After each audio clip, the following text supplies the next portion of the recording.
ചേച്ചിക്കുട്ടോ good morning. ഇന്നെന്താ പ്രത്യേകത? എന്തോ ബർത്ത്ഡേ? Happy birthday. വേറെ എന്തോ ഒരു ബർത്ത്ഡേ ആണെന്ന് ചേച്ചി പറഞ്ഞല്ലോ. എന്തോ ഗോൾഡൻ ബർത്ത്ഡേ ആണല്ലേ. ചേച്ചി നല്ല ഉറക്കമാണോ? ചേച്ചി വിളിച്ചെണീപ്പിച്ച് ഹാപ്പി ബർത്ത്ഡേ പറയാം. വിളിച്ചോ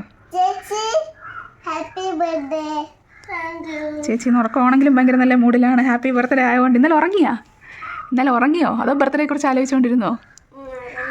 എന്നും ഇതേപോലെ നല്ല ചിരിച്ച് ഹാപ്പി ആയിട്ട് എണീക്കണം. ഓക്കെ, എന്നും ബർത്ത്ഡേ ആണെന്ന് വിചാരിക്കാം അല്ലേ ചച്ചുക്കുട്ടാ? അപ്പം ഇന്ന് ഇത്തവണത്തെ ബർത്ത്ഡേയുടെ സ്പെഷ്യാലിറ്റി എന്താണ്? അതെന്താണ് ഗോൾഡൻ ബർത്ത്ഡേ? കൈമാറ്റ്. നമ്മുടെ ഡേറ്റ് ഓഫ് ബർത്തും ഏജും സെയിം നമ്പർ ആകുന്ന വർഷം. ഇന്നിപ്പം August 9th, അച്ഛൻ്റെ 9th birthday. So it is your golden birthday. എവിടെ നിന്ന് കിട്ടിയ അറിവാണത്? ഓ രമേ, ഒരിക്കലും ബുക്ക് വായിക്കാത്ത എൻ്റെ ചേച്ചി എവിടെന്നോ ഒരു ബുക്ക് വായിച്ചപ്പോൾ അവൾ അറിഞ്ഞു അവളുടെ ഗോൾഡൻ ബർത്ത്ഡേ ആണെന്ന്. അതെ ഇനിയിപ്പോൾ കിടന്ന് ഉറങ്ങാൻ പോണ എന്തോന്ന്? അപ്പോൾ ഇപ്പോൾ മനസ്സിലായല്ലോ വായിക്കുന്നതിൻ്റെ ഗുണം. ഓക്കെ സച്ചു, അപ്പോൾ ചേച്ചിക്ക് റൂം കൊടുത്ത് ഹാപ്പി ബർത്ത്ഡേ ഒക്കെ പറ.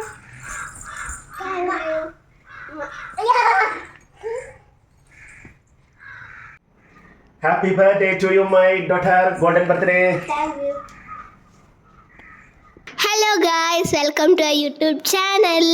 നേരത്തെ പറഞ്ഞ പോലെ തന്നെ ഇന്ന് എൻ്റെ ഗോൾഡൻ ബർത്ത്ഡേ ആണ്. രാവിലെ എണീറ്റപ്പോൾ തന്നെ എല്ലാവരും വിഷ് ചെയ്തു.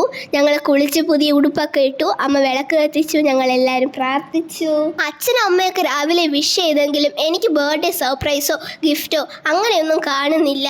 ഇനി ഈ വർഷം തൊട്ട് അങ്ങനെ ഇല്ലേ എന്നുള്ളൊരു ആലോചനയിലാണ് ഞാൻ. ആലോചിച്ചിരുന്നപ്പോഴത്തേക്കും ബ്രേക്ക്ഫാസ്റ്റ് വന്നു. പുട്ടും മുട്ടക്കറിയും കഴിച്ചു കഴിഞ്ഞപ്പോഴത്തേക്കും അച്ഛൻ ഉണ്ടാക്കിയ ബർത്ത്ഡേ കാർഡ് എനിക്ക് തന്നു. എനിക്ക് ഒത്തിരി ഇഷ്ടമാണ് ഈ ഹാൻഡ് മെയ്ഡ് കാർഡ്സ്. അച്ഛൻ തലേന്നിരുന്ന് സ്വന്തമായിട്ട് വരച്ചും എഴുതിയും ഒക്കെ ഉണ്ടാക്കിയൊരു കാർഡാണ്. താങ്ക് യു സോ മച്ച് അച്ഛ for this lovely birthday card. അതൊക്കെ കഴിഞ്ഞപ്പോഴത്തേക്കും അപ്പൂപ്പനും അമ്മാമ്മയും വന്നു. ഞങ്ങൾക്ക് അമ്പലത്തിൽ പോവാണ്ടായിരുന്നു. അവരെ കാണാൻ വേണ്ടി താഴെ പോയപ്പോഴാണ് ഗായ്സ്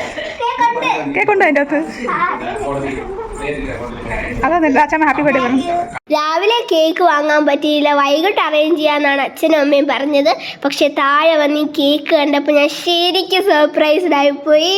കേക്കിൻ്റെ ഡിസൈൻ എനിക്ക് ഒത്തിരി ഇഷ്ടപ്പെട്ടു. എൻ്റെ ഗോൾഡൻ ബർത്ത്ഡേ ആയതുകൊണ്ട് ഗോൾഡൻ തീം വേണമെന്നാണ് അമ്മ അഞ്ജന ആൻറ്റിയോട് പറഞ്ഞത്. എന്ത് ചെയ്യണമെന്നൊന്നും പറഞ്ഞില്ലായിരുന്നു. പക്ഷേ അഞ്ജന ആൻറ്റി ഇത് നല്ലൊരു സൂപ്പർ അടിപൊളി കേക്ക് ആക്കി തന്നു. ആസ് ഓൾവേസ് കേക്ക് ബ്ലെസ്സി എന്നാണ് ഇപ്പോഴും കേക്ക്. വനിതകളെ, പുരുഷന്മാരെ, ജന്മദിന അപ്പം മുറിക്കുവാൻ സമയമായി. എല്ലാവരും സമീപത്തേക്ക് വരിക. സന്തോഷ ജന്മദിനം കുട്ടിക്ക്, സന്തോഷ ജന്മദിനം കുട്ടിക്ക്, സന്തോഷ ജന്മദിനം കുട്ടിക്ക്.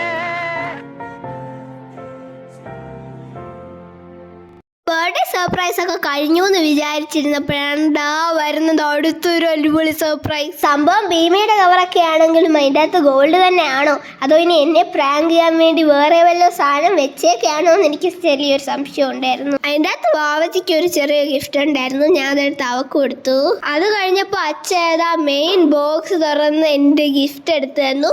എനിക്ക് ഏറ്റവും ഇഷ്ടമുള്ള ജ്വല്ലറിയാണ് മോതിരം. ഇത്തവണത്തെ എൻ്റെ ബർത്ത്ഡേ ഗോൾഡൻ ബർത്ത്ഡേ ആയതുകൊണ്ടാണ് അച്ഛനും അമ്മയും ഗോൾഡ് എന്നെ ഗിഫ്റ്റ് തരാമെന്ന് വിചാരിച്ചത്. ഇനി കുറച്ച് നാൾ അവർക്ക് ഇതിൻ്റെ EMI അടയ്ക്കാനുണ്ടെന്ന് എനിക്കറിയാം. പക്ഷെ സാരമില്ല, എന്നെ പോലൊരു അടിപൊളി മോളെ കിട്ടിയതിന് കുറച്ചൊക്കെ EMI അടയ്ക്കാമല്ലേ ഗൈസ്. ഭീമയുടെ ഈ ഒരു കപ്പ് ഗിഫ്റ്റ് ആയിട്ട് തന്നു. Thank you so much Bhima jewellery. അങ്ങനെ ഈ വർഷത്തെ ബർത്ത്ഡേ ഗിഫ്റ്റും കേക്ക് കട്ടിങ്ങും ഒക്കെ കഴിഞ്ഞെന്ന് വിചാരിച്ചിരിക്കുമ്പോഴാണ് അതാ വീണ്ടും കുറേ സർപ്രൈസ് ഗിഫ്റ്റ്സ്. ഇതൊക്കെ കാണുമ്പോൾ തോന്നും ഒരു പെട്ടി നിറയെ ആക്രി ഐറ്റംസ് ആണല്ലോ ഇത്. പക്ഷെ അല്ല ഗായ്സ്, ഇതെൻ്റെ ഏറ്റവും ഫേവറേറ്റ് ക്രാഫ്റ്റ് ഐറ്റംസ് ആണ്. അമ്മയടുത്ത് കുറേ തവണ വാങ്ങിച്ചു തരാൻ പറഞ്ഞു. അമ്മ ബർത്ത്ഡേ ആവാൻ കാത്തിരിക്കുകയായിരുന്നെന്ന് തോന്നുന്നു. എല്ലാം കൂടെ ഒരുമിച്ച് വാങ്ങിച്ചു തന്നു. ഇതിൻ്റെ എല്ലാത്തിൻ്റെയും കൂടെ തന്നെ അച്ഛൻ ഞങ്ങൾക്ക് 3D LED ഒരു ലാമ്പ് വാങ്ങിച്ചു തന്നു. ഇത് ഞാൻ ഓൺ ചെയ്ത് കാണിച്ചു തരാമേ ഗൈസ്. ഇതാണ് ലൈറ്റ്. രാത്രി സൂപ്പറാണ് കാണാൻ. മാമനും അപ്പോഴത്തേക്കും എന്നെ വീഡിയോ കോൾ ചെയ്തു. ഞാനത് കാണിച്ചു കൊടുത്തു. അടുത്ത ഒരു പാക്കറ്റും കൂടെ ഓപ്പൺ ചെയ്യാനുണ്ടായിരുന്നു. അത് ഓപ്പൺ ചെയ്ത് കഴിഞ്ഞപ്പോഴത്തേക്കും ഞാൻ ശരിക്കും ഞെട്ടുകയും സന്തോഷിക്കുകയും ഒക്കെ ചെയ്തു. കാരണം ഞാൻ അമ്മയടുത്ത് കുറേ നാളുകൊണ്ട് വാങ്ങിച്ചു തരാൻ പറയുന്ന ഒരു സാധനമാണിത്. ഇതൊരു കോയിൻ ബോക്സ് ആണ് ഗൈസ്. വീട്ടിലെ ഫ്രണ്ടിൽ കോയിൻ വെച്ച് പ്രസ് ചെയ്യുമ്പോഴത്തേക്കും അകത്തുനിന്ന് ഒരു പട്ടിക്കുടി ചാടി വന്ന കോയിൻ എടുത്തോണ്ട് പോകും. ഇത് ഞാൻ എൻ്റെ ഒരു കസിൻ്റെ വീട്ടിൽ കണ്ടതാണ്. അന്ന് തൊട്ടേ അമ്മയടുത്ത് വാങ്ങിച്ചു തരാൻ പറയുന്നതായിരുന്നു. ഇപ്പോഴാണ് കിട്ടിയത്. ഇത് അച്ഛൻ്റെ ഫ്രണ്ട് സനൽ മാമൻ തന്ന കുറച്ച് ഗിഫ്റ്റ്സ് ആണ്. ഇതിലുണ്ടായിരുന്നത് മാലയും കമ്മലും മോതിരമായിരുന്നു. വീണ്ടും മോതിരം കിട്ടിയപ്പോൾ എനിക്ക് വീണ്ടും സന്തോഷമായി ഗൈസ്. അത് കഴിഞ്ഞപ്പോൾ അച്ഛൻ ഓഫീസിൽ പോയി, ഞങ്ങൾ അമ്പലത്തിൽ പോയി. ഗോൾഡൻ ബർത്ത്ഡേ ആയതുകൊണ്ട് ഒരു ഗോൾഡൻ കളർ ഡ്രസ്സ് വാങ്ങിച്ചാലോ എന്ന് വിചാരിച്ചു. അപ്പോഴാണ് അമ്മ ഓർത്തത് കഴിഞ്ഞ ഓണത്തിന് അച്ഛൻ്റെ ഫ്രണ്ട് ജിക്കുമാമൻ തന്നൊരു പട്ടുപാവാട ഗോൾഡൻ ആണെന്ന്. അമ്മ അതിട്ട് തന്നു. ശരിക്കും ഇതൊരു പ്ലെയിൻ ബ്ലൗസ് ആയിരുന്നു. ഇതിൽ കാണുന്ന ഈ അലങ്കോല പണികളൊക്കെ ചെയ്തത് അമ്മയാണ്. നല്ലപോലെ ചെയ്തു തന്നു അമ്മ. താങ്ക് യു സോ മച്ച് അമ്മേ. അമ്പലത്തിൽ നിന്ന് ഇറങ്ങാറായപ്പോഴത്തേക്കും അവിടെ നിന്ന് കിട്ടിയ പൊങ്കാല പായസം കഴിച്ചു ഹാപ്പിയായി വീട്ടിൽ പോവുകയാണ്. വീട്ടിൽ പോണ വഴി അപ്പൂപ്പൻ കുമാർ കഫേന്ന് എനിക്കൊരു ചിക്കൻ ബിരിയാണി വാങ്ങിച്ചിരുന്നു. നല്ല ടേസ്റ്റ് ആയിരുന്നു, എനിക്ക് ഒത്തിരി ഇഷ്ടപ്പെട്ടു. ഗായ്സ്, ഞാൻ വേറൊരു കാര്യം പറയാൻ വിട്ടുപോയി. ബർത്ത്ഡേക്ക് ഒരാഴ്ച മുമ്പ് തന്നെ അപ്പൂപ്പ എന്ത് ഗിഫ്റ്റ് വേണമെന്ന് ചോദിച്ചു. ഞാൻ ഇത്തവണ ഒരു വെറൈറ്റി ഗിഫ്റ്റാണ് പറഞ്ഞത്. എനിക്കൊരു എയർ ഫ്രയർ മതി എന്ന് പറഞ്ഞു. കാരണം അമ്മ മിക്ക സ്നാക്ക് ഐറ്റംസും ഓയിലി ആണെന്നും പറഞ്ഞ് കഴിക്കാൻ സമ്മതിക്കത്തില്ല.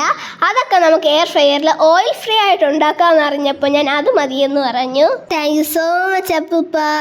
അപ്പോൾ ഗൈസ്, ഇത്രയുമാണ് എൻ്റെ ഈ വർഷത്തെ ബർത്ത്ഡേ വിശേഷങ്ങൾ. നല്ലൊരു ബർത്ത്ഡേ തന്ന ദൈവത്തിന് ഒത്തിരി നന്ദി. Thank you for watching this video. അടുത്ത വീഡിയോ ആയിട്ട് ഉടനെ കാണാം. അതുവരെ ചാച്ച ബൈ.